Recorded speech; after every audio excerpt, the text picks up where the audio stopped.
to Parish Clerk and RFO. Well, I've simply summarised where we're at. I'm in a situation where I submitted my resignation in December last year, and I've still not managed to escape. I said I'd do this month's clerking, particularly because of the financial stuff and getting that sent and organised. But I don't really want to carry on with the monthly round of doing meetings and agendas and all that kind of thing. The outgoing council obviously advertised the clerk's post once, and then later on tried to organise a locum clerk for a temporary period, but were unsuccessful both times. But there's got to be a way of finding a replacement for me. I'm trying to do slightly less than I used to do, but it means that some things get neglected, and they're on holiday and everything else. So it's something that needs to be sorted out. I've listed there the primary duties that the clerk has historically done. There are some that could be taken on potentially by one or more councillors, like looking after the village hall and doing bookings and that kind of thing. It's a question of just having a discussion at some point, or having a separate meeting to talk through those things and to see what might be done there. But in terms of the clerking job, it really needs to be advertised again, I think. So I did advertise the locum position again, and we have an application for someone who will take that up through Jackie Weaver. So there is some light. There is one. There's a slight evidence on it. Yeah. One of the things I think I would ask is, obviously we had some applications of perhaps people that weren't as experienced as we probably would have liked. And I don't know whether that's something you would consider in mentoring somebody if we did go down that route. I'd be happy to kind of help them get going. That'd be okay. And the other thought we had around is obviously there's the financial bit and the clerk bit. Whether maybe you could help with the financial bit. I'll have to carry on doing the RFO bit for a bit longer. Okay. So that's sorting out invoices and payments and the accounts on a monthly basis. I'm not necessarily keen on coming to Parish Council meetings every month. I'll subject the local if I'll submit a report or whatever. Yes, do that. So can I ask what's going to happen in terms of the potential locum clerk? Do we know who that is? Or? So it's a company based in, I think it is Southport, I think. They were passed on by Jackie Weaver, and I contacted them, mentioned we had a meeting, so I'm going to get back to them tomorrow, assuming that's... What, that they would do it, or that? Yes. They would do until we find... And how would they do putting notices on the boards and unlocking the village hall and sorting out heating and things like that in Southport? Well, I don't know if the company's in Southport. Oh, whether they have a... I don't know where the person actually lives. So okay. What I wanted to get was agreement from the council that we could go back and talk to that company and get the details. I know if there are things like putting this on board, then we might have to split that between the council. Okay. I'm quite happy to walk around and get it done. I'll take it as well. Okay, so I'm just so I wrote down. So it's agreement. I'll carry on as RFO for a bit, for a period. 4 more years, Jack. Okay, 3.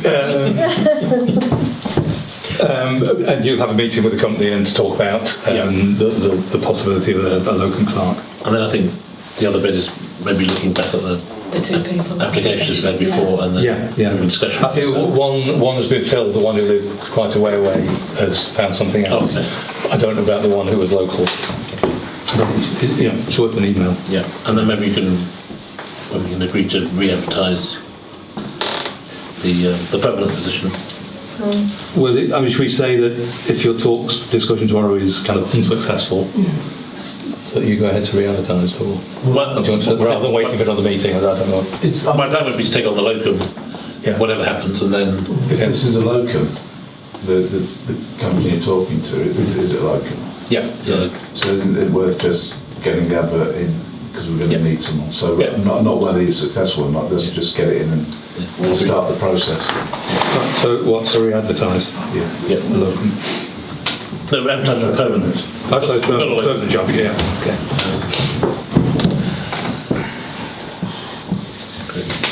And then just where we're on a roll. So in terms of the booking of the... I'm happy to do it on the booking. Well, I'm doing that at the moment, so I've got 2 that I've sent out, so I'm waiting for them to send the stuff back. So once I get that back, I don't care. I can do that. I'll hand it over. Wait, I mean, to do with... Let me get these 2 sorted, and then I'll hand it over to you, and you can take over from there. Yeah, I But don't mind. It's a question of what goes, I mean, we could have a separate discussion. So it's a question of what goes with that. It's obviously accepting the bookings, but then it's sorting out their access, sorting out the heating to suit their access, and that kind of thing. it'll be easier for you to do it, because I'm not around during the day, so I'm quite happy to hand it over. Let me get these 2 in, and then once we've got that sorted, I can bring it round and hand it over to you, and you Yeah, can that'd take be over from fine. there. I can That's okay. probably give you a little system for Yeah, numbering invoices. That yeah. you can I join can me. do as well. Yeah. Okay, thank you. On councillor training, I mentioned that already. Have I got any volunteers for councillor training, for induction training? I would like to. Just send me an email, Yeah. and then I'll send it on to Chuck. Yeah, I definitely want to do it. In fact, I think the 3 of us could do it Worth together. everyone doing. yeah, Definitely. Yeah. shall I book 4 sessions, or will you do? Well, perhaps we have another discussion afterwards. Yeah, rather than okay. take a council meeting. You want as well? Or Yeah, I mean, I'd do it.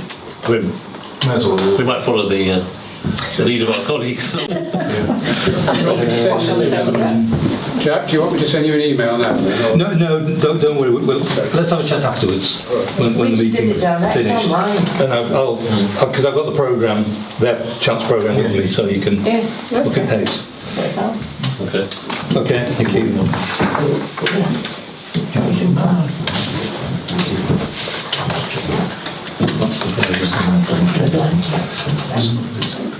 Coffee mornings. Yes, I'm sure Alison can explain. Yes, the warm welcome coffee mornings. Please do note that it's not warm space, it's warm welcome. We've been very successful. We're averaging probably 13, 14 people each session. Sometimes we have 20, sometimes we have 10. Everybody that comes thoroughly enjoys it. They've all got a great deal out of it. It's a lot of hard work, it really is. It's exhausting, isn't it, Margaret? It is. All this baking. We'll not talk about the baking. Yeah, a lot of people as well have made friends. People that have lived in the village a long time but didn't know other people were there and that they were lonely, and they've got together and it's all gone from there. We've had success with having the plant sale. We did the plant sale and raised money there for Alzheimer's. I think we raised about £170 for Alzheimer's. I know Wendy wants to continue doing it.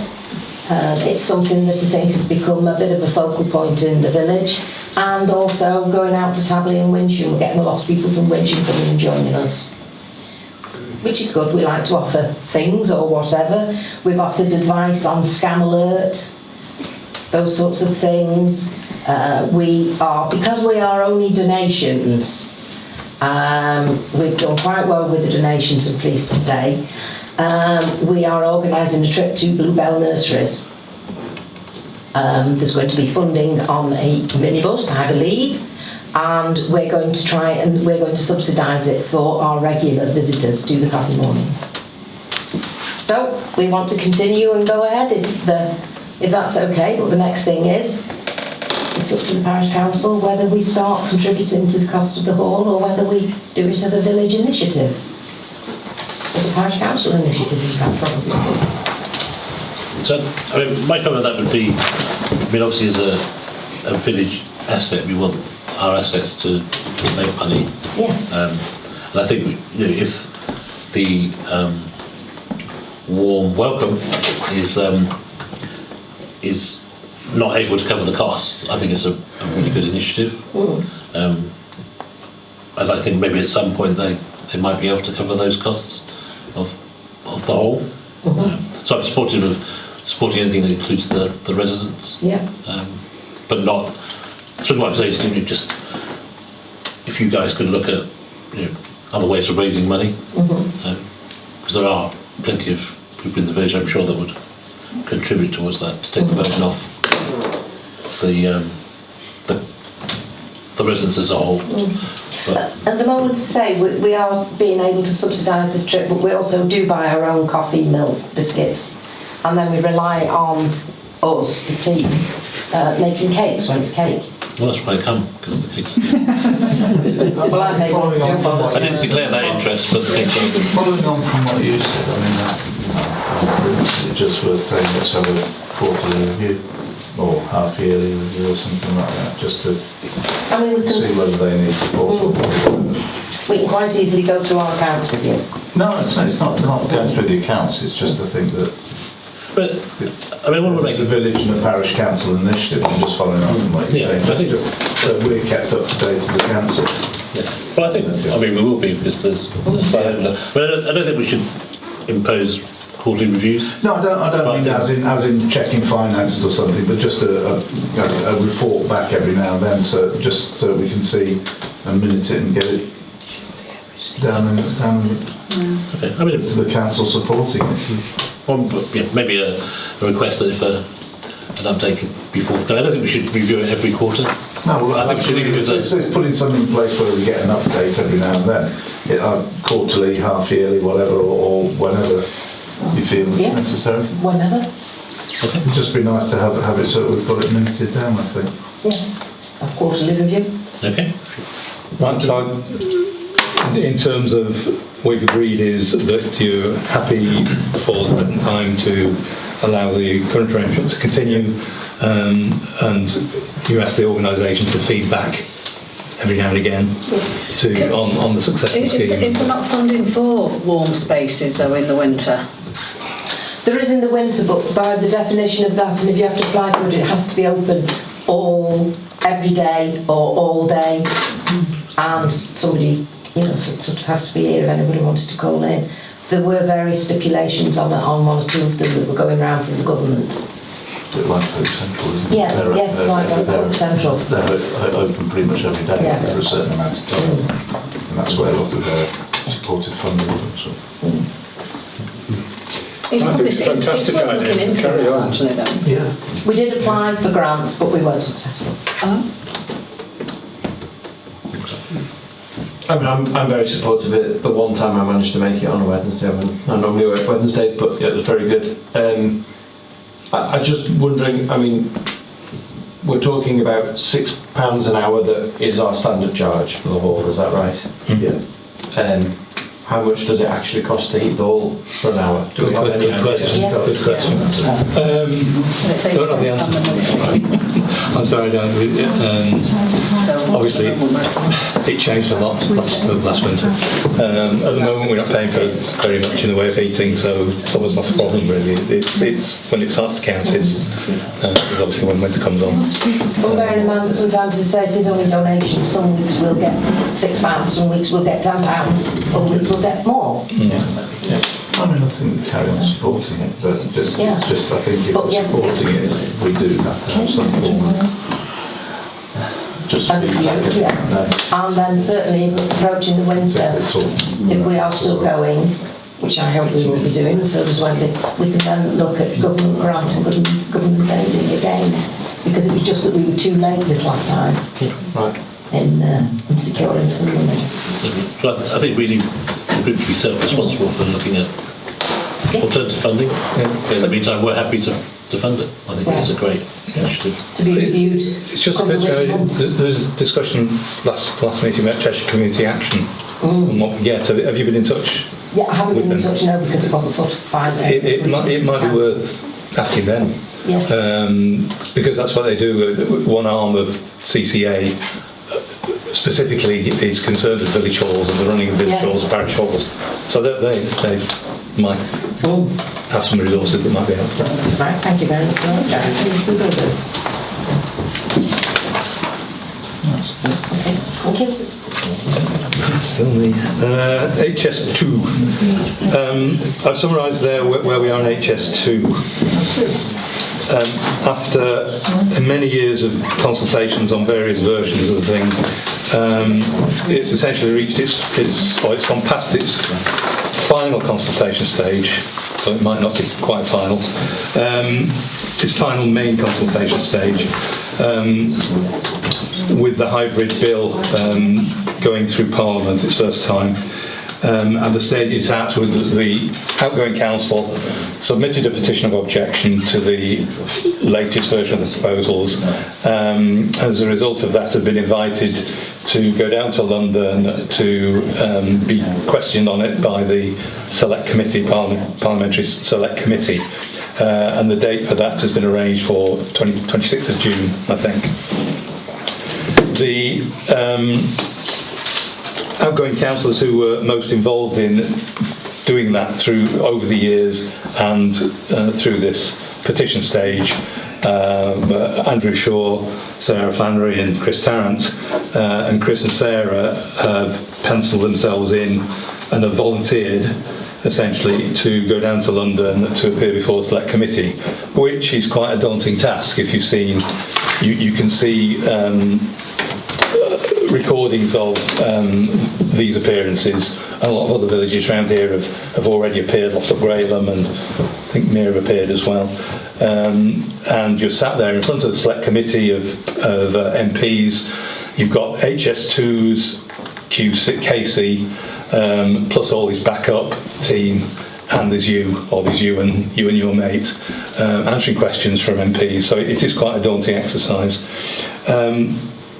As I say, Chris and Sarah are ready to do that.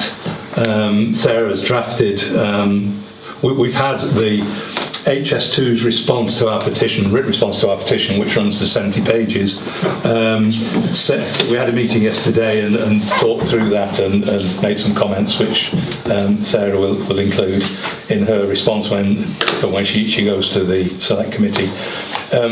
What the report is all about is expenses for those two persons to go down to London for that Select Committee, which is held in the evening. I think it starts around tea time till, I can't remember, 4 till 7 or something like that, I think. Mm-hmm. 4 till 7. And what the outgoing committee had agreed, I had a look obviously at rail fares down to London, and obviously the potential if they had to stay overnight because it's too late to get back. And the outgoing council agreed that they would pay expenses up to a limit of £250 per person if there was no overnight stay, or £500 a person if a stay was required. And in addition, they requested a budget for preparation, graphics evidence or whatever to support the appearance, and council agreed a budget of £3,000, though I don't think there's any prospect of anything like that sum being spent. So those decisions were made by the outgoing council. They still stand, but I think for Sarah and Chris's comfort, and also Dave Bradburn's in doing the graphics, I think they'd like comfort that the incoming council would honour any claims of that sort and would support Chris and Sarah going down to appear before the Select Committee. So I'm asking that you note the report and reconfirm those decisions of council, please. Before we do that, Sarah and Andrew here, are we able to pause the meeting and maybe get an update from those guys? Is that if you're happy? Yeah. Is that okay with that? That'd be okay with you, Sarah? Certainly. What would you like to know? Because I think Jack's articulated the current position. In 20 days we'll be in London. Okay. I mean, I think from a parish council perspective, also you've been representing the new parish council, so it's Sure. I guess a little bit more understanding of... Not a trick question. Has anyone actually read the petition that we lodged last year? No. No. I'm sorry, but that is the critical thing. Yeah. I think a knowledge of what...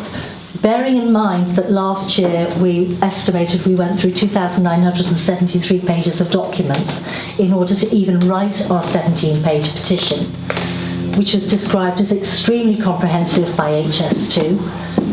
It must have been for it to warrant a 70-page response. and to have that knowledge and understand what was included in the first place and why, and to be able to be cross-examined on it is fundamental on the 26th of June. So that's our position, really. I think the other thing is just, you know, this is not a flash in the pan. We've been at this for 10 years. Yeah. So we've been through consultations, we have been with HS2 engagement, we have attended many meetings, we have made representations on behalf of the parish, and have been partially successful. I mean, a lot of this was down to Andrew and the cluster group of parish councils, which included Pickmere, all the way down to Manchester Airport, where we managed to get the track shifted further from the village, you know, down towards the Chester Road. There still remain many issues, and while I think there is a level of awareness within the village that Budworth Road being stopped up is a major problem, we are aware of that. That forms part of our petition. But what we are looking at holistically is not just that issue of Budworth Road, but how this affects the entire parish. And just to give you some idea, because if you haven't read the petition, you won't know, and if you haven't attended any of the public meetings that we've held, we haven't seen, we are going to be surrounded by 6 construction compounds for 6.5 years. The impact on the village is massive if this goes ahead, because we don't have any facilities in the village. There are no shops, there's no school, there's no businesses really, apart from people that are self-employed at home. Education, all of our kids have got to get out of the village to go to school. We've got to be able to get in and out to shop. We've got to be able to go to healthcare outside the village. We've got to be able to commute to work. So this project, you know, which is a national infrastructure one, is being imposed on us. And the reality is there is no benefit at all for Pickmere other than years of construction and 120 years, if it gets built, being the anticipated life of the railway, of noise and loss of visual intrusion and all of the construction. And this is something that Sarah and I and Andrew and Jack and many of us have been working on for a long period of time. We are at the last chance saloon. Petitioning is the last opportunity. Can I just say to people, the big issue with petitioning is that we've lost any chance of opposing in principle HS2. When it went through its second reading in the bill, it romped home 205 votes to 7 against. Esther McVeigh was one of those. Esther knows us. Last month I was in Westminster for a meeting with her and Lord Tony Barclays in the House of Lords, specifically on HS2. The purpose of petitioning, it was used for Crossrail and for the Channel Tunnel, is to get an understanding of people and villages and entities that are particularly specifically affected by HS2 to understand what they would want to have changed in mitigation. It's all about mitigation.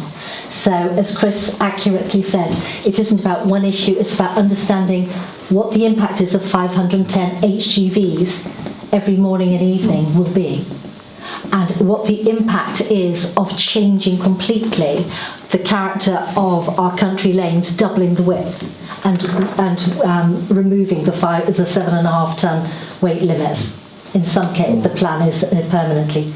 We do have a robust petition to cover all of these areas, but we know it inside out. And that's the situation, and I think it would be impossible for somebody, if you don't mind me saying so, to try and play catch up. Do we have any, excuse me,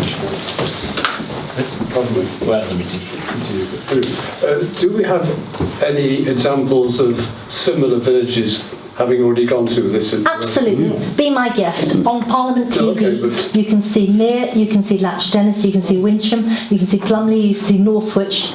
Now, you may or may not be aware, because no one said anything to Councillor Parkinson, there's a severe negative impact on us is that Cheshire East withdrew their petition. Yes, of course. No, I understand all that. Yeah. What I'm trying to get at is how successful you might be with this petition. Who knows? Because the purpose of the petitioning will finish in August of this year. They then feed back with additional provisions. That then all goes back, and their report and recommendations go back again for another vote in the House of Commons. It then goes to the House of Lords. It then comes back to the House of Commons. It was a 4-year timescale, I think, for phase one. I think it was 2013 to 2017, if I remember correctly. So it's a very long process. Okay. I think we should look at it with respect in a different way. It's not, I don't think we can consider we can go and stop the railway. We have an opportunity to present the issues that we're familiar with for the whole of Pickmere. If we didn't attend, we've lost that opportunity, and a decision will be made irrespective of whether we appear or not. This is drinking at the last round saloon, really. It's trying to make a bad situation I get all as that. palatable. So let me finish what I wanted to ask, please. Obviously, with very little information about this, and I clearly have not got myself up to speed with it. I'm looking at it generally across the whole country and what HS2 is doing to other areas as well as ours. So do we have an example of an area similar to ours that have gone through a petitioning exercise and have perhaps lost all that effort and everything? It's not a case of that, because what you're trying to do is everybody petitioning is trying to influence a committee of Parliament. Yeah. So it's not one individual parish or group who are winning or losing. It's about the lot effectively influencing this committee to make changes of some sort or other to the whole HS2. You got Chilterns. The petitioning ended up in phase one tunnelling through the Chilterns, but that was because of the entire county banded together, and that was a fundamental part of their petition. So what chance have you got? That's a ridiculous question. It might be worth saying that when you submit a petition and it goes to the Select Committee, HS2 do what they can to negotiate the bits they think they're able to negotiate with the objectors, with the petitioners, to avoid the Select Committee having to listen to that particular objection. So we do have a meeting arranged tomorrow with reps of HS2. And no doubt we'll talk about most of the issues that we put in the petition, but there's one in particular. We've already, in previous stages of HS2, what we have got changed is where it crosses Pickmere Lane. I can't say the original proposal because there were versions before then, but the version that was proposed at that time showed Pickmere Lane being diverted and going over the railway. Yeah. Which meant going over the track, but also over the gantries. So it's enormous. And we got that changed. So now the railway goes over the road, which is much lower. It's still enormous, but it's not. It's a great improvement on what was originally proposed. You mentioned Budworth Road being closed. We've objected to that, among other things. We think they might come tomorrow and talk to us about that, about possibly changing that. But Sarah did mention we did manage to get the track moved eastwards, away from Pickmere. Oh yes, so that's I'm just trying to get a flavour of... My life is cup half full, so excuse me if this is sounding a bit negative, but looking at it slightly further away, a lot further away than you are, I'm concerned that you're going to all this effort, and I briefly met you one evening walking the dog, didn't I? And you were saying how you've got this tranche of KCs and so on against you. We've got £3,000 in the budget. Is it not worth having something to battle that? I don't think so. It wouldn't buy legal expertise, and you have to brief that person, and they're only as good. I mean, it's a great shame that Cheshire East decided to withdraw their petition, because unfortunately, HS2 in loads of other hearings have actually said, oh, the fact that so-and-so hasn't petitioned implies that they're happy with everything. And Cheshire East is fundamental for highways. So, that's a big negative. So we're really going to have to tackle that. Our feeling is that we've been abandoned by Cheshire East, and we're quite happy to say that in front of the Select Committee. But it is all about, whatever gains we can possibly hope to get.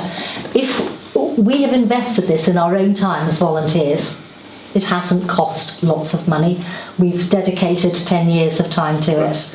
And I'm only simply saying that. So if we were to just back off now, then there's just Personally, I no wouldn't care what it context. costs if you're successful. But we're past that point, Chris. We are past it, yeah. Money is irrelevant. It's a question of, do we make these representations and have a chance that somebody might take note of what we're saying in conjunction with what other parishes have said. So, to give you a flavour of that, ground conditions is a major issue. Yes, quite. Not particularly in Pickmere, but particularly between Middlewich and Middlewich and Northwich. If you listen to these select committees, you will hear all these representations from petitions about ground conditions.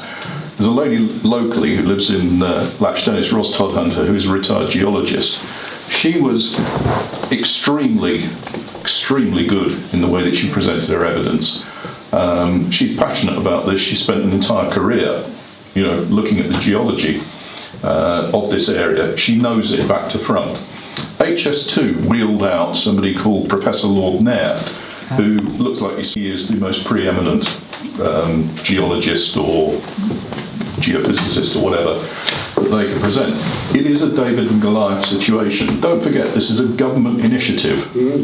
And irrespective of what we're talking about here in Pickmere, there's plenty of coverage in the press of people that are getting very concerned about a budget that has mushroomed from 34 million to somewhere in the region of 200 billion now, and rising, and we've got hospitals that need building, and we've got roads that need repairing, yellow lines that need painting.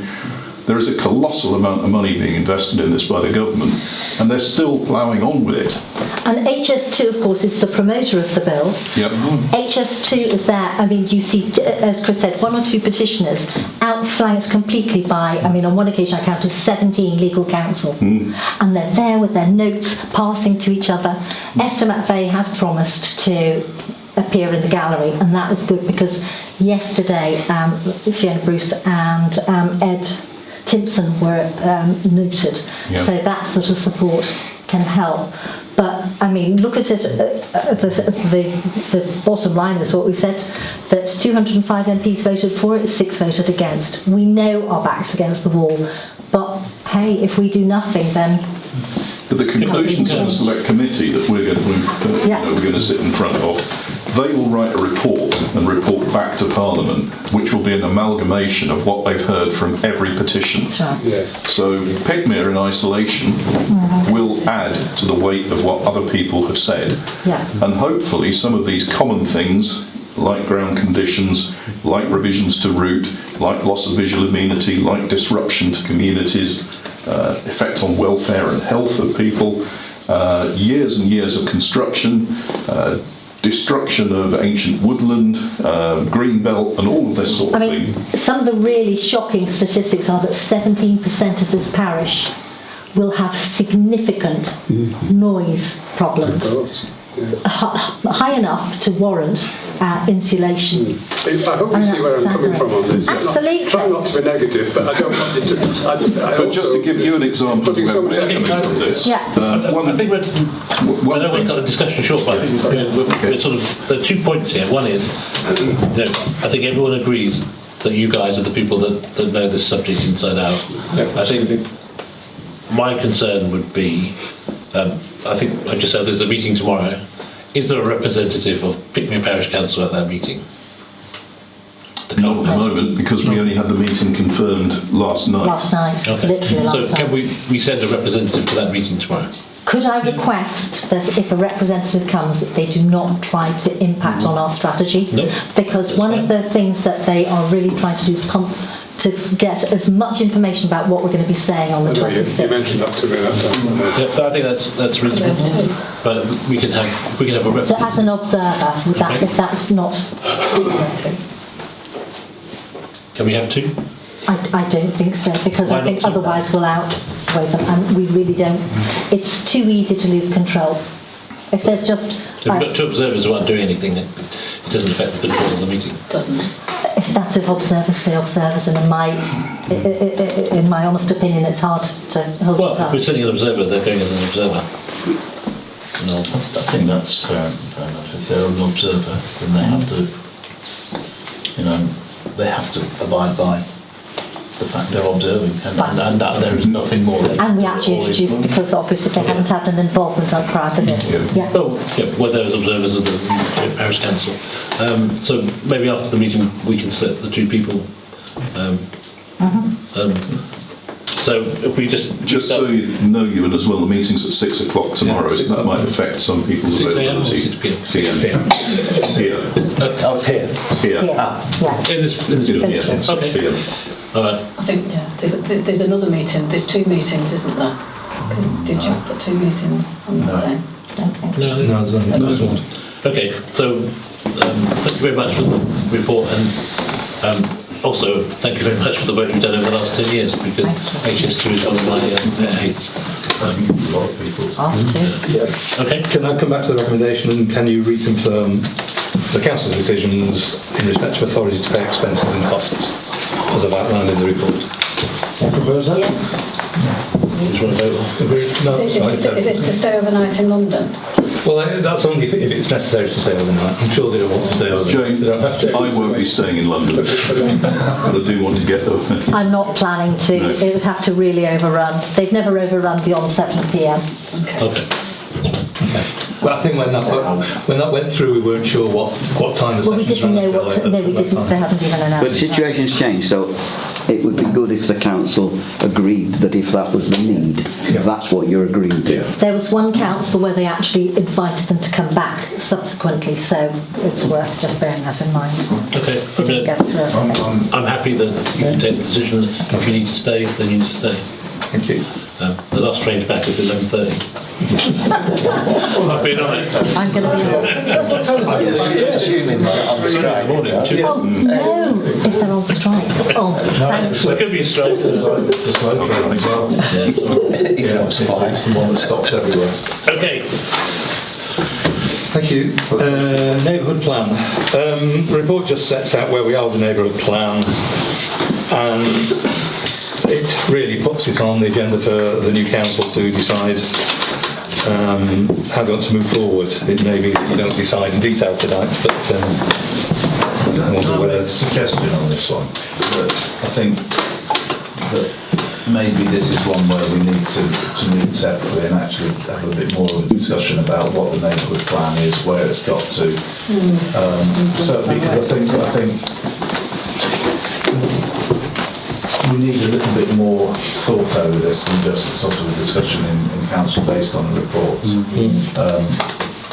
we need to agree to return the money though? Do we need that? I don't think you've got any choice. I'm saying we need to actually... Anybody that's not spent has to go back. They send the grant on the basis that you'll send some back if you don't spend it. And, so I think as soon as the signatures are sorted out, I'll just send. And then it's a question of applying for some more if you want some more. Is the neighbourhood plan still under a working group or a committee or what's Well, half the working group aren't part of the council. I think that's why we need to sit. I would suggest that we sit down as a group and have an informed discussion about where it's going. I think the last neighbourhood plan, or well, I don't think it was a plan then. There was only one or two members of the council anyway. I think everybody else was people from the village anyway. Yeah, so I think. So it doesn't have to be all councillors. No, it doesn't. Well, there were 2 points. The council delegated certain powers to a working group of councillors, 4 councillors, and then from that there was a steering group which included the 4 councillors plus 4 residents. There was a steering group which kind of did the work, was there to do the work essentially, but it was all meant to report back to the council for decisions. And this might run into my agenda item about groups generally. So Yeah. Oh, sure, we'll just take it all in. Take it all in that one and we'll work on our plan.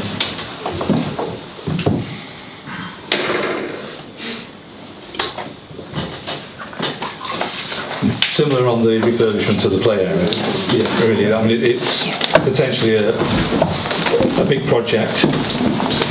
Potentially spending a lot of money, 40, 50,000 possibly. Thank you very much. Thank you. Good luck. Bye.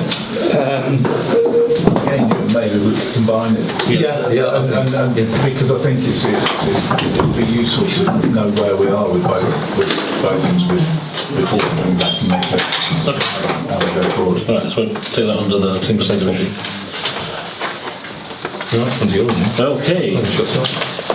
So I guess one of our bigger issues in the village is the visitors that we get, particularly in the summer. I wish I had a magic wand as a new member of the Parish Council to change this. We actually, those that went to the Parish meeting, we did actually have a representative of Cheshire Police who went through in more detail than I did of the events we've been having. But in the last 2 weeks we've had a number of instances where the locks to the IROS gate have been broken off. We've had Cheshire East Down issuing fines for parking, which is great. Some members of the police force are much better at giving out parking tickets than others. Particularly at the Macclesfield PCSO, who I think holds the record for ticketing in Pickmere on a day. Do they still only have books of 8 tickets or? Oh, I don't know. They come with a small book of tickets. Cheshire East don't. No, Cheshire East different.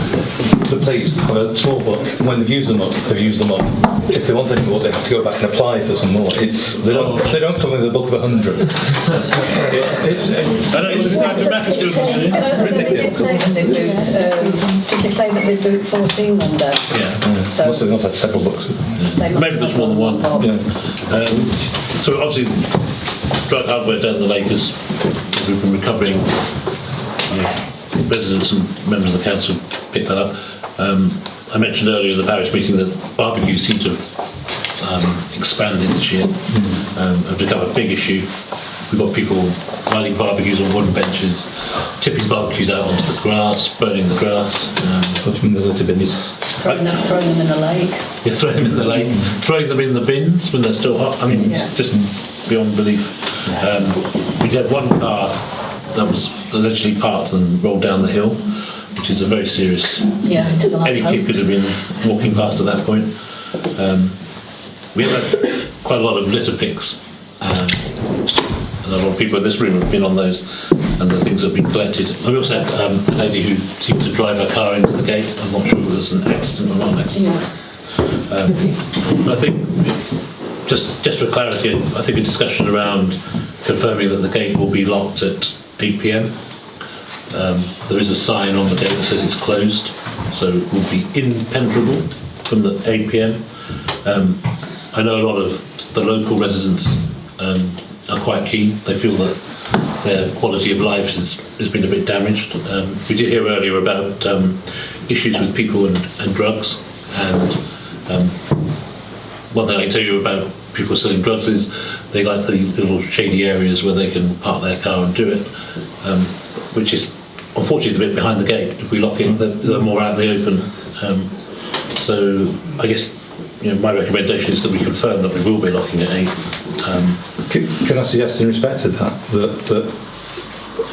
the clerk knows, and if I'm not the clerk, and other people know or have a key for that lock, because inevitably the clerk, if the clerk's got a mobile phone, which he has now, two of us have a key. We'll get the calls from somebody down the bottom. They'll find the website, find the ring the clerk. Clerk might live in Southport. There has to be some broad system of letting people out. Okay. I agree it's annoying if somebody ignores a sign or everything else. I think the first thing in the real to world, actually, Jack, agree whether that we're going to lock it or not. I mean, we need to have that voted on, so we go forward as one way or another. And then I think if we do, I think we need a coded lock that all councillors have the key, so that someone, if we've got a clerk who lives at such and such and tries you and he's not around, then tries Jane, then tries Lorraine, we've got a list of people that can be contacted, and when you get through to whoever the clerk is, gets through to the first person, they can go down, sort the key at the lockout. The point of the gate closing at 8 o'clock, Simon, is that they get locked in. That's all very well till they do when someone rings up the clerk and says what you're going to But do. that is, But that is the also, whole it's all point, very is well that until there's you a get sign to- there. But There is a sign there, Jane. We know that. We can change We can. it, yes, we To can. locked. Yes, Yes, to we lock. can. But We have to it does say mean the same locked. thing. Yeah. It does mean the same No, it doesn't. thing. That No, door is closed. It's not locked, it's closed. Well, I've gone down this If I see before, something haven't I? Yeah, we've got Well, I think We have to be specific as to what is happening Well, there. it can soon be changed to We can closed change the, or locked. It can we be. can change the signage easily. But the whole point is that you can go down there and shout people for an hour and a half, which we did on Sunday evening, and we still lock people in. So there's got to be a cut-off point where you're going to lock people in. And, you know, it's all right people saying, well, leave it till 8:30. Who wants to keep on going down at 8 o'clock, 8:30? No, it says there on the gate, it's locked at 8. I don't disagree Yeah, with I totally that, agree Jane. with I you. don't disagree. But what I'm saying is if we have an agreement, which we've not got at the moment, from this council, to lock or not lock the gate, we then need to make it extremely clear to the people using it that it is locked or not locked. And if it is going to be locked, I think we still have to accept the fact that there may be someone locked in and we cannot leave them in there overnight. Or Well, people can get out because of the... Down to the bottom. They can Not in a walk car. out. Not in a car, they can't get the car out. That's it, but that's the point. It's Well, the lady who was locked in the other week lived in Goose Street. we Yeah, have it's not we sure have Michelle's to- was we continued, have but- to have that sense of Yeah, Margaret social and Tatton are closed responsibility. at night. sorry. Yeah, but there's a number on the gate at Tatton, because I've done it, the horse box, I've got stuck in and the gates are closed on me. Can I was just on the remind list. everyone, There's a number to this is call. a council meeting, discussion is with council. Sorry. So, I mean, we can take legal advice, but as far as I understand the law, we are within our rights to lock cars in.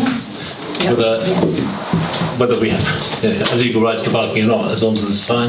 The sign has been there since the gate was opened. I've always interpreted it as it's locked. There used to be a bollard that came up at 8 o'clock. So I think it's quite clear what the intention was. And I've locked it for years. Again, we can argue about the legal definition of closed, but closed is impenetrable. So if you go to Tesco's and it's closed, the door doesn't open.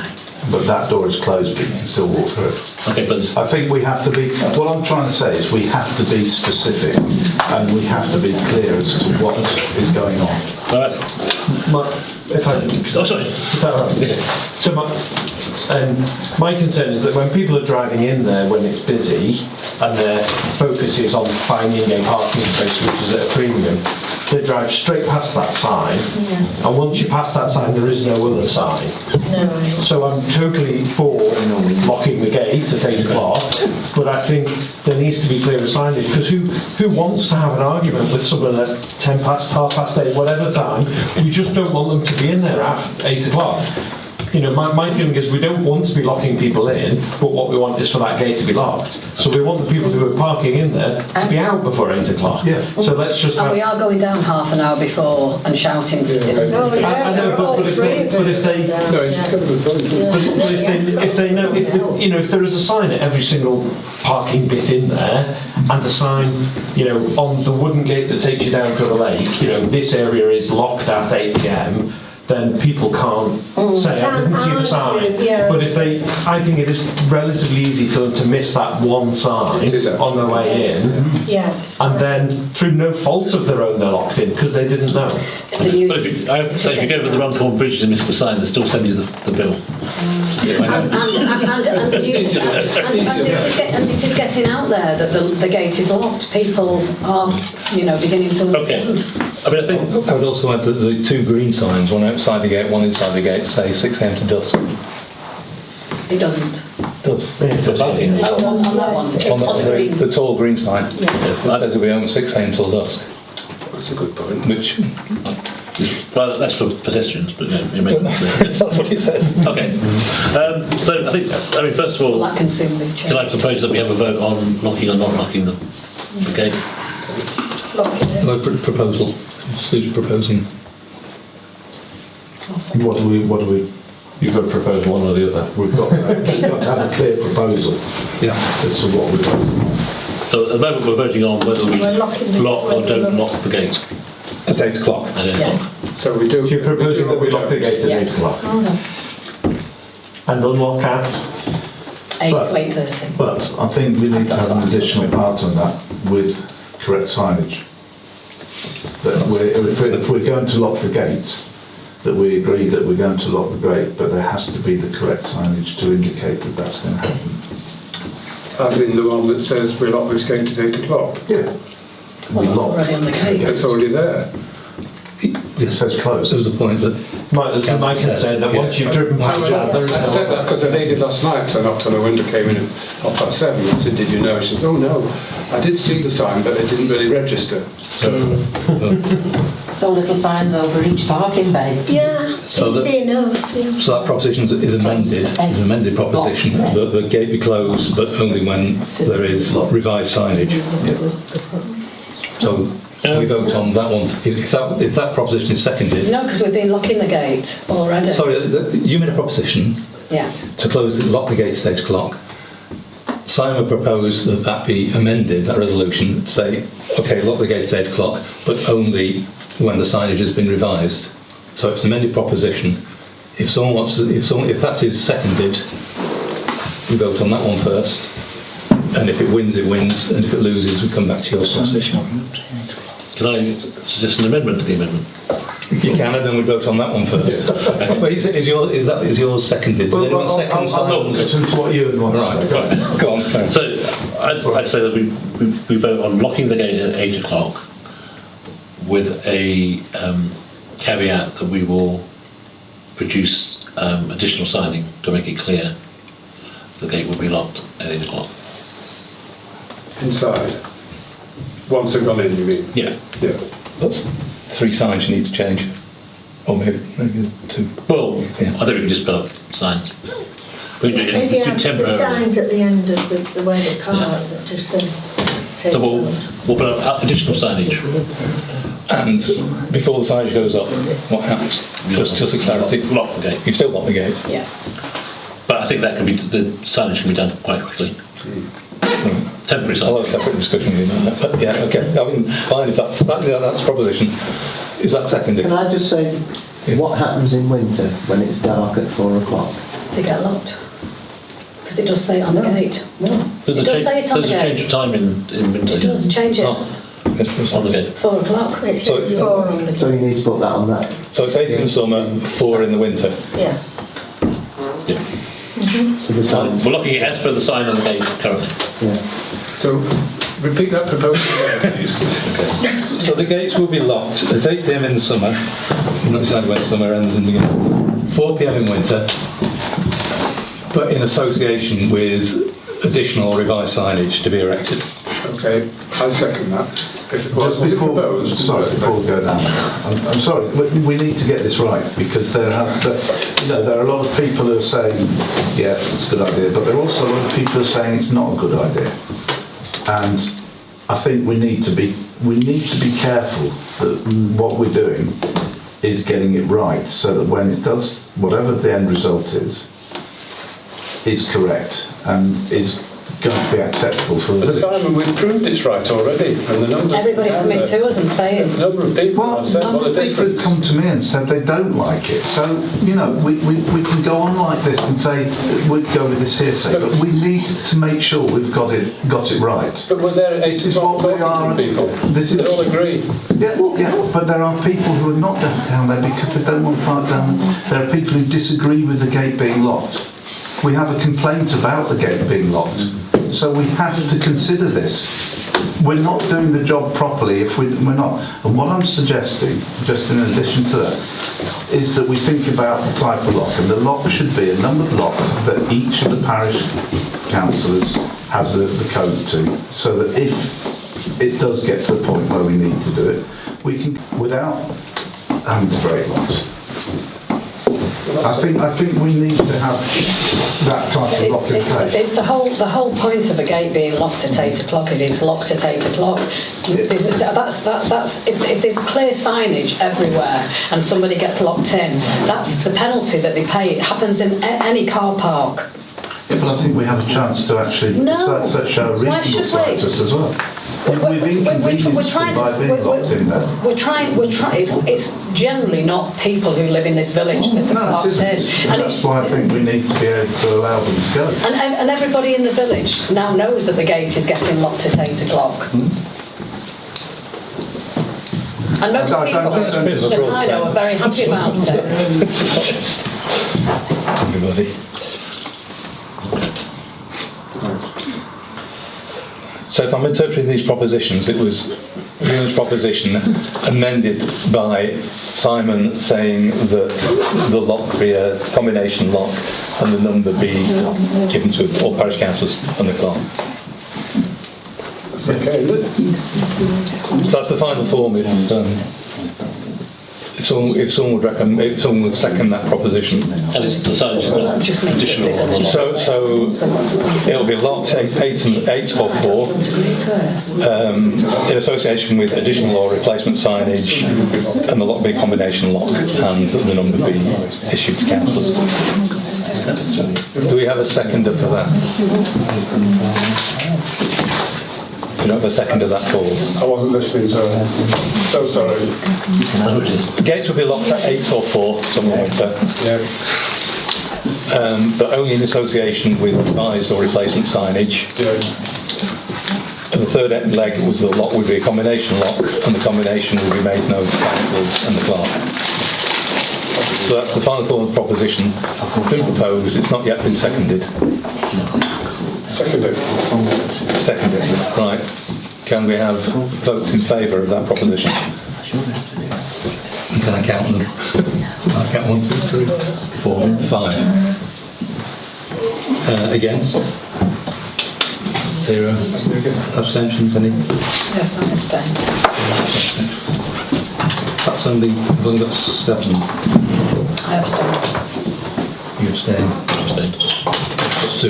You abstain? 3. So it's 3 pronged. Make a note of it.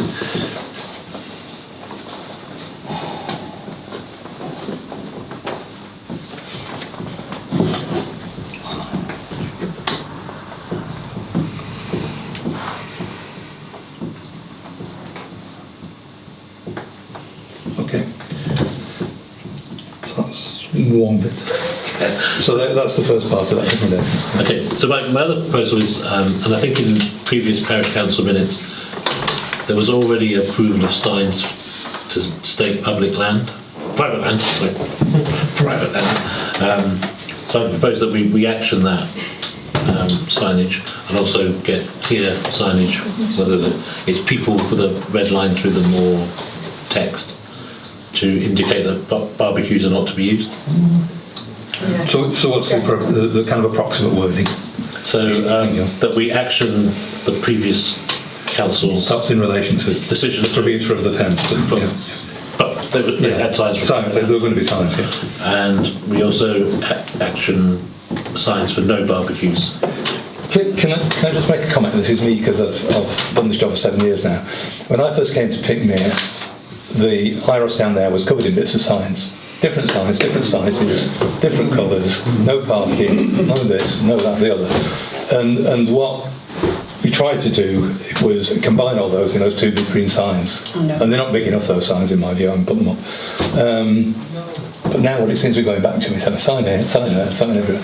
And I'm not sure that's good for the appearance of the IROS. I don't think That's all I'm anybody reads the big saying. signs. It's your decisions, but Well, I think the issue is that it's just an observation. it's not clear signage. So you They drive don't in, read those green nobody ones, they drives in, reads all the sign And then it actually says welcome to Pickmere, and then don't do 10 different things, you know, so... So which of those would you allow? Well, I wouldn't have welcome to Pickmere.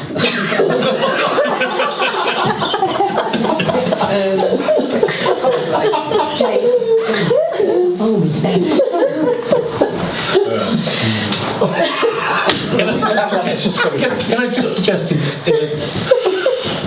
the hope of going home tonight, that we just agree those 2 signs, and maybe we can discuss the other signs another day. I agree.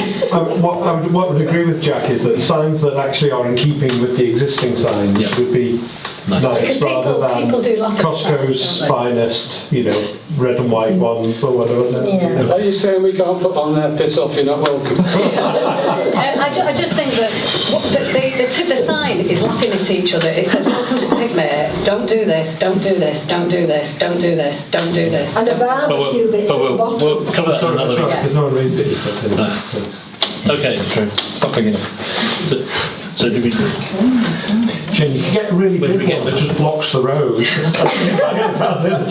So that's a proposal to commission signs, I suppose. Do you know how many we thought, or does it need someone to actually think of how many you actually want, and where you're going to put them? we'll get quotes from 3 different companies and And For what? I like the idea. For how many? I I said this, we've got to meet, we're going to have an informal meeting anyway, aren't we? So perhaps Yeah. we could discuss that and bring it back to I like the idea Yeah. of Alison, certainly with Yeah. a barbecue Yeah. with a cross across there. I think that Okay. it's But can we just agree that we informal can... and then bring it back to council Yeah. for agreement. Because you were going to have an informal discussion about the neighbourhood plan, and Yeah. could attach it to that and just have a big chinwag about it before you, rather than do anything And that we kind can of a bring formal some, council. we can which bring is- some actual suggestions of Yeah. signs as well to have a look at that meeting. See, I'm more inclined to say, can we not just approve that we go away and get the signs? yes. So then you have to find how many signs, who's going to decide the wording, and where you're going to put them. Well, in my view, you could go away and think about that and then come back with, actually, this is what we'll have. We want one there, one there, one there, this big. Because you can't ask the quotes when, you know, if I'm the clerk, I'm not going to do this, but if I'm the clerk and I have to, you say, get some quotes, I'm saying, well, what am I quoting for? How many signs? How big do you want them? What do you want to say on them? That's what I think if we do I think no barbecues, private land, there you if we go. do it for this meeting, Well, that's it, we can come back with the full thing and get And I would go agreed. find out how much they are each, and So is that one sign that says private land, no barbecues? no, 2 signs. Simple messaging works. So you're putting 2 signs, where you're putting those 2 signs on the field gate? One at the bottom. Yeah, so that's 2. So that's 2 of those signs. I think you need to go through in detail and decide how many signs you want, what do they say, where you're thinking of putting them. So you've actually got, you've worked out where they're doing, rather than just buying one sign and saying, oh, we need another one now. If we have an informal meeting and decide the details, following the informal meeting, can you or another clerk be asked to get quotes and bring those to the next formal meeting? Yeah. So that at the next formal meeting we could say, We can yes, move go. ahead, yeah. But I'm not being difficult, it's just I don't think it has to be Jack because he doesn't want to do it. No, I don't do it. So I don't get embroiled on It could be one of us It who, one could of be us you. who- That's fine, okay. I can go back to the... Yeah. okay, we're going to do that. We will have quotes by the next meeting, and signs the day after. I mean, we could even have an emergency meeting to get it passed quickly, you know, for the summer. Okay. You know, rather than wait. Yes. And then I think the final thing was around the repainting of lines, which Councillor Parkinson did seem to not think was likely, but I don't know if we've put it to the council before, haven't we? we have actually got a plan given to the council. And the other thing that, if you're not aware of, you have to be aware of, is that we had meetings toward the end of last year, and we finally got Cheshire East Highways engineer out to talk about parking and possibly additional yellow lines, which we wanted for years, just to have a discussion with them about the possibility and complications and the ins and the outs. We finally got somebody out, walked around with us. It wasn't summer, so he didn't see all the parking, but what he said he would do was put in to his budget for the current year that he would be able to carry out some surveys when it was busy in summer weekends when we were chock-a-block with parking. He could come and do some parking surveys, which would then inform him and give him something to go back to his council to talk about possibly pursuing the idea of additional yellow lines of some form or another. So that, whether he'll do that, he said he would do that. Whether he'll do it, I don't know. I assume he will. I hope he will. But at some point, he should be coming back to the council with some view, or I could try and remember what his name was and try and chase him up and check whether he is. Have we not paid for a traffic survey? No, he was going to do a traffic survey, and he was doing it out of his budget.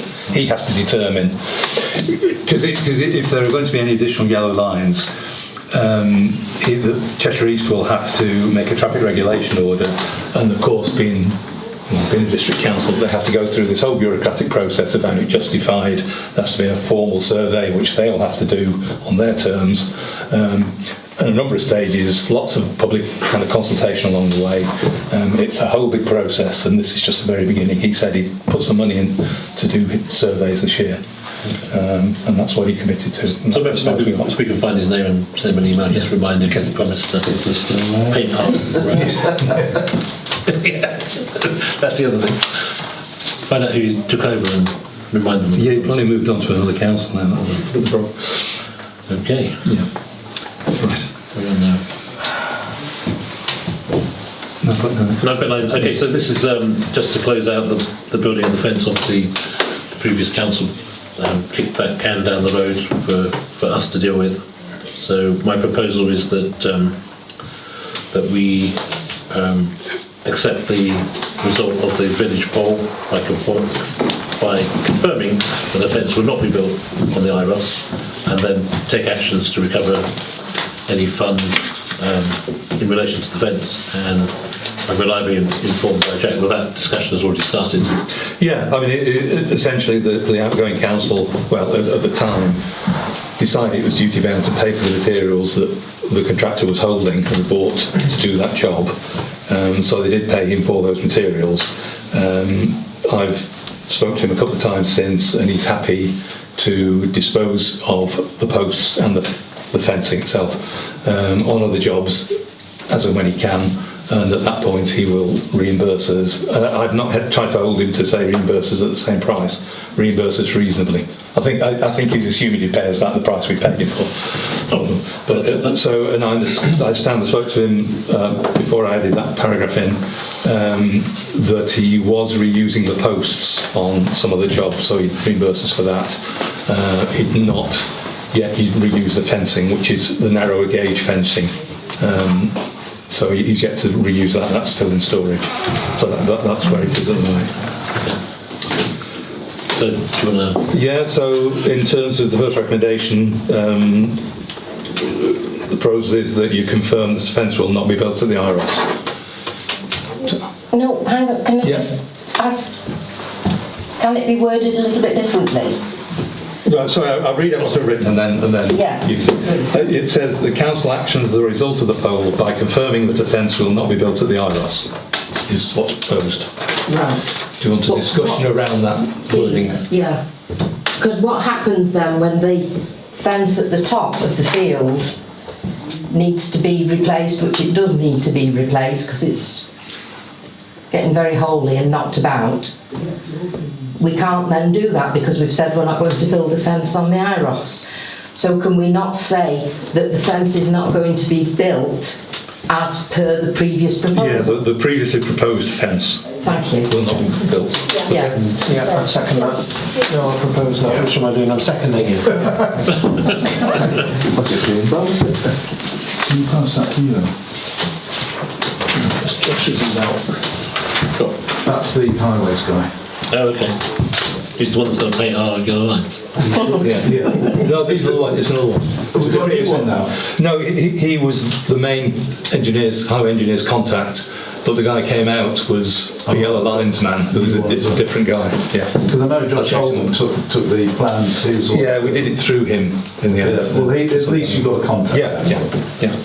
Okay. Sorry, right, so the proposal, which has now been seconded, that council actions as a result of the poll by confirming that the previously proposed fence will not be built at the IROS. And votes for? 2, 3, 4, 5, 6, 7, 8. Right, thank you.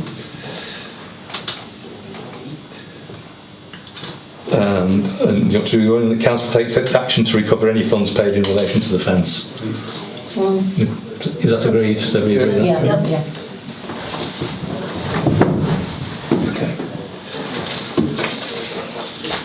9.10. Okay. So I mean, this is just a general idea for me that we need to have I suppose, a more informal meeting around which Well, I think, firstly, which groups do we have? Which groups do we want? And how they're going to be structured? Because I'm not quite sure, I've heard today that the Neighbourhood Plan had 2 groups. I wasn't quite aware of that. So I'm saying what we have, what people were on the groups, whether they're still going to continue. Find out from people what their priorities are, which groups they want to be set up, and find out if there are people in the village who want to join them. I just wanted to make a proposal that actually, would it be possible, or could we consider a steering group regarding all these issues that are at the lake? So this is a steering group. Yeah, as another group. Yeah. That there is a steering group to tackle not only the whole issue, not only the yellow lines, but the rubbish, the signage. Yeah, I think we can do that in the informal meeting. In the formal meeting, and then come back to council and say this is what we've, because as Jack. But I was thinking as a separate steering group to involve some of the residents as well. There's residents already on board that want to be. But as I said, can I just clarify so we don't get really confused? There's the parish council. There can be a committee of the parish council. I'd rather go into committee and subcommittees because that can be a committee of the parish council, if we can call it a committee of the parish council, which will be just composed of, say, 4 parish councillors. They can have meetings. The parish council can delegate to them certain powers to do certain things. You could have one that looked at planning applications, for instance, and they'd be have delegated powers to put in objections, observations to Cheshire East, for instance, on planning applications. If they have if a committee has a meeting, it has to be advertised, it has to be run just like a parish council meeting. So you have to put notices on the boards with appropriate notice. Public have to be invited unless there's something that's specifically on a confidential agenda. So you have to have all that rigmarole, which has to be obviously administered by somebody, by the clerk. So you don't want lots of those, because the clerk will never do anything else paying full time. Or her. If there's a group that you want to include residents who are not elected members of the council, then it can have no powers of delegation. It can talk about stuff, it can recommend things back to the council, but it can't make decisions. You can't have a non-elected member of the public making decisions on behalf of the parish council who've been elected. So that's the first clear point. The second clear point is there's a lot of groups there. And who's going to run them all, and who's going to coordinate them all, and who's going to do the notes and the minutes and bring them all back to council. I think there are just far too many.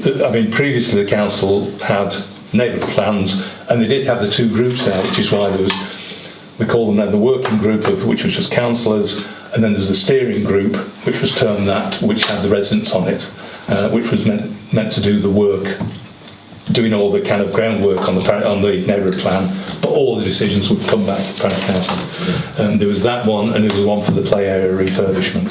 And in the past there have been other kind of working groups. There was one for looking at the buildings and things like that. But that is a lot. There are only 8 of you.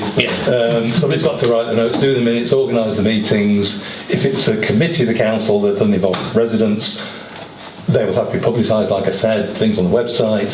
It's a full-time job doing all that. Yeah, my plan wasn't that this is the big list. Yeah. I think these are the things that we need to consider. Decide what our priorities are, because as with the strategy document, which I'm trying to get input on, is that we can't do everything in 4 years. Is it worth us going through that? It'll give us a bit more time to focus on it, won't it? So what's the recommendation?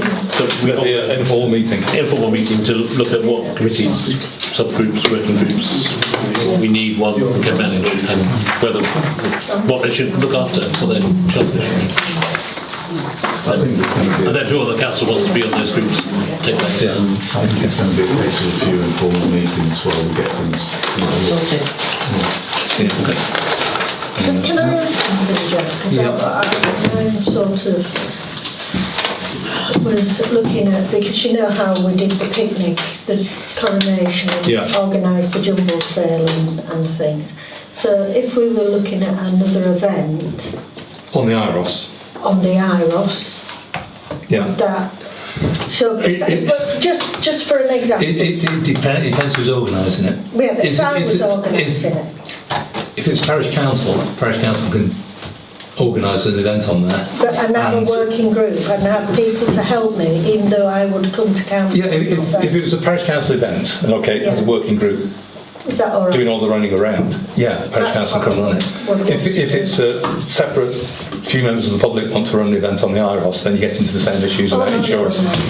And the other body relevant to that discussion is the community group, who at the moment have, in accordance with the decision of the council, which was about 4 years ago, were given 5 years within which they could run events like what used to have the Party by the Lake, Sunday teas, all that kind of thing. They've got their own. They had their own insurance. They organised their own insurance, so they could run events. And the parish council said, yes, you can do that. And on the quid pro quo was that they maintained the interior of the pavilion, more or less kept it clean and things like that. So I just mentioned that as context, really. But if it's a parish council event, and say, yeah, you go away and organise it. Sort out my own little group. Come myself. But then, if you wanted to spend money on doing something for that event, you'd have to come back to the parish council to ask for money, unless they had already said, yeah, you can go and organise it, and you've got a budget of 500 quid to organise it. So it can be done, yeah. It can be done. And then that's covered by the council's insurance. There will be. Not after that Friday night. Saturday. Oh, I know. Oh, God, yes. Okay. Meeting's finished. Yeah, thanks very much.